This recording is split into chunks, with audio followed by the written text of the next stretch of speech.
Queer Twogere, Queer Twogere, Queer Twogere, Queer Twogere. One time, two times.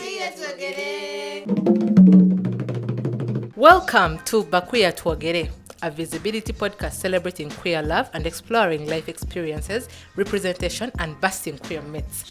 She said what she said. Hi, beautiful ladies. Hi, my girls. How are you? Yeah.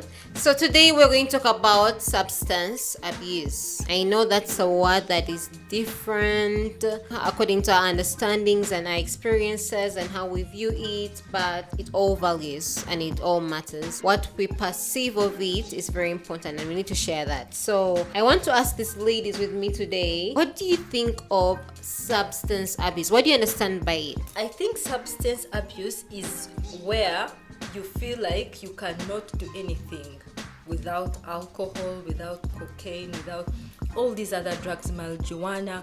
Like your life literally depends on them and they control you. Yeah. And Mia Moore, what do you think?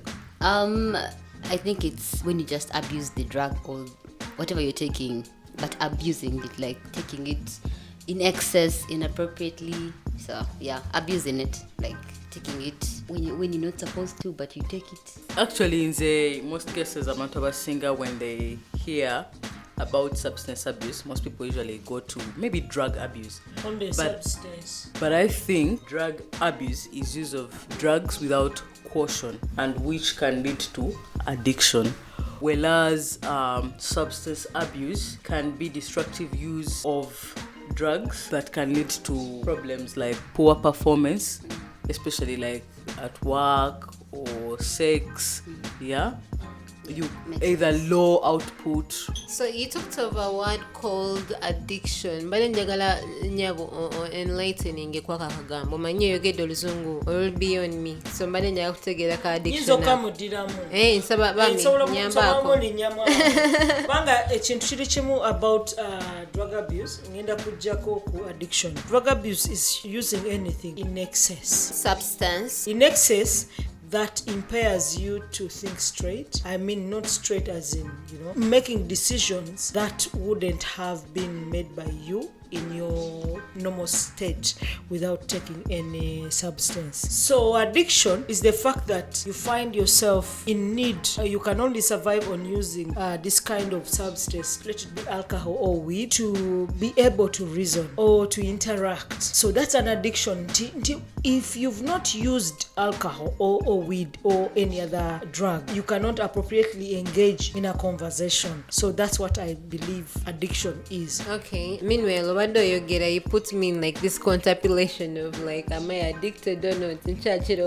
Anyway, Sasha, what's your view? I think substance abuse is when you take maybe drugs or alcohol, for instance, and you take it and it's too much to the point that your body cannot function well because you've taken a certain drug. So for instance, if you take maybe 3 beers and because of that you can't drive well, your speech is slurred, or you can't see well, or you can't sit and concentrate on your work, I think that is substance abuse. I think in that case you would have abused. Philosophical. Philosopher, continue. I'm sorry. Yeah, so I like I was saying, so I think in that case you would have abused the alcohol. Anyway,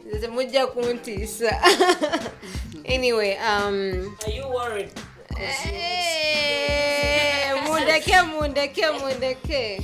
So, according to me is let me actually explain. Dr. Abakuwade edagana gamba nti mirempeke emu. As in a doctor has prescribed. Yeah, prescribe the medicine nagamba mirempeke emu. Okay. You take one tablet. And then instead of taking one tablet, we feel the one tablet is not working. Oteka mobili statu nyetano. Overdose. To quicken. I actually know people who actually be like, you know what, I take all tablets once.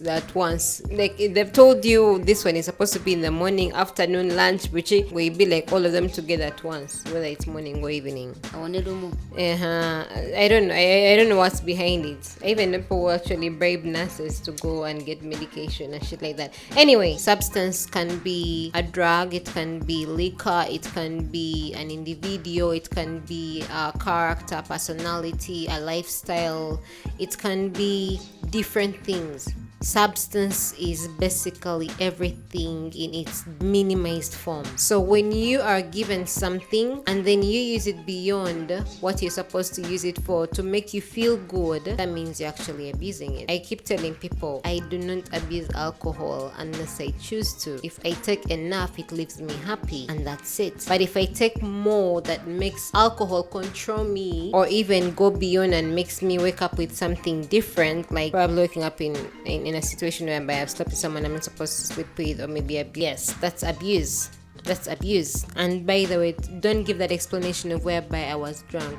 A human being, it was actually Excess. it just put out the shit you were thinking about. Yes. You know what thing I like about adult education? There is no wrong answer.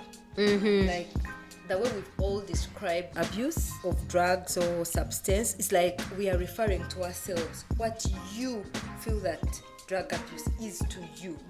So like explanations are perfect, and I don't, honestly, for me, I feel like everyone explained and it touched me in one way or another. Yeah. Preach. I think I can tell the days I've abused, and I think I'm aware, because most times those are the darkest days, and in my heart I know I'm actually like abusing. Like you wake up in the morning and you want to take a shot of whatever, and then because in that moment that's what you feel like doing, but it's an addiction. It's an abuse. Yes, it's an addiction, and actually you take it to make you feel good. You take it, even if you've taken 4 shots, you take more 8 shots to make you feel better. You're abusing the drink. So much as you feel after taking 8 shots, you want to feel better, but you're taking in excess of what you should have taken as a normal human being. Yeah. So I think that's in excess of That's what your body abuse. requires. In relation to that, one last thing is as long as you feel like if you're down, you can't handle your emotions and you need to get something to make you feel better, that you can't face yourself, that is part of abuse. That is part of addiction. I won't lie, I'm a victim that the fact that I can't access the drugs as yet, because I have to go back for another diagnosis of whatever depression I'm experiencing. At the end of the day, if I take a bit of portion of something and it makes me see things in a positive way, I feel like I'm okay. So that's how I run away, and I know I need to work on that, but oh well, step at a fucking time. So that's been intense. Yeah. It's been really intense. So If you make it funny, I have something to say that is so funny about this topic. for it being intense, we have those experiences, we have those experiences whereby it could be us, it could be someone else, it could be someone you've known or what you've heard of, but what are those experiences you've had about substance abuse? I think there's a time I was at campus and I was having trouble with my partner. So because I wanted to express myself, I went and bought a whole bottle of Jameson, and I wasn't a drinker then. So I drank the liquor like I was taking juice. Hey. So you can imagine what happened. Hello. So you can imagine what happened. 10 minutes later, I couldn't see properly. I couldn't stand. I couldn't even speak. Actually, I thought I was getting a heart attack. Yeah, I realized the next day it was such a bad mistake because I had such a bad hangover. I think that is the very first time I abused alcohol. That moment, was it because you were nervous, or what was holding on? What was getting you there? Yeah, I wanted to calm my nerves, but I also wanted to be able to express myself without feeling guilty because of the conversation we were bound to have. So I thought that by drinking, I would have the confidence. We sang blah blah blah blah blah I blah just shit. drank too much. Me and more. This is quite funny, but it was mostly peer pressure. There was, I don't know if you guys know crystal meth. Yeah. I've actually heard of it, but I've never. Yeah, so it was the first time I saw crystal meth, yeah, we were in this house and we're having a blast. There was alcohol, and these guys have these things with like crystals and they're lighting. And I'm like, what's that? They're like, because me, yeah, because it's like a whole party and like, you know. And then I'm always scared of like ntia, but then you know, one of those days you're like, fuck it. So I like, okay, it's actually the worst drug anyone can ever take. Imagine you're burning like crystals through a straw or something plastic. Its height is you keep awake. Imagine you keep awake for like hours and hours. Now the side effects of this is you might shit a lot or you might get constipation. It's all over Kampala, man. It's all over Kampala, and I don't know why people. Yes, it's all over Kampala, and it's what actually our people are addicted to mostly. No, it's actually bad because I remember I was going through my menstrual cramps, and imagine when you need to sleep but could not sleep. I was in pain but I could not rest. I'm like, okay, good. Thank you so much for showing me this.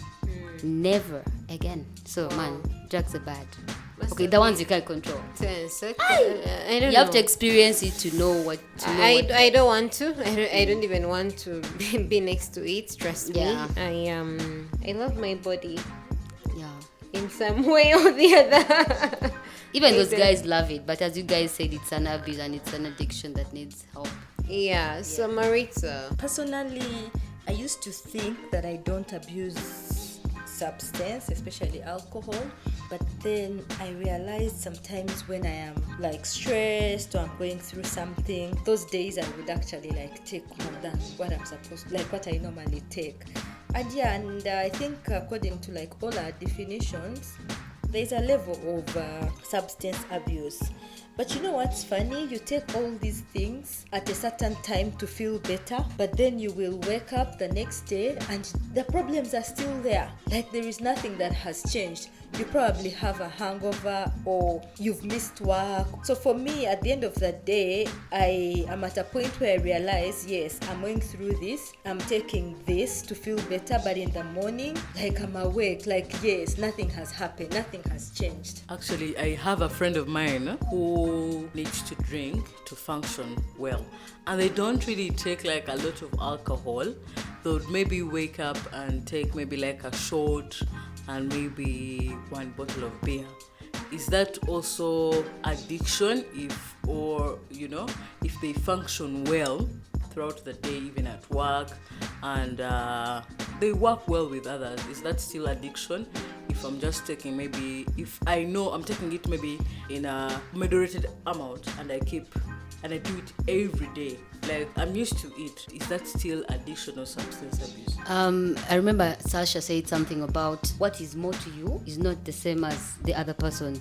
Yeah. So also that thing is confusing to me because if I can handle the liquor, doesn't mean I can abuse it. In regards to how someone handles it, how they deal with it, or in relation to that substance abuse.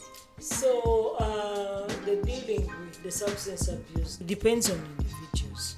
Just like what DJ Amo said, is it what is excess for you may not be excess for me. I could be taking 5 bottles of liquor and I stay normal, and you take 2 bottles of Nile and you're off. So who is addicted? We can all be addicted, but the content that we are taking on, the amount of alcohol we are taking differs. Okay, DJ Amo could smoke 1 joint and then they will get high. I need 10 joints for me to get high, but we are both abusing. Her metabolism is not so good with taking a joint.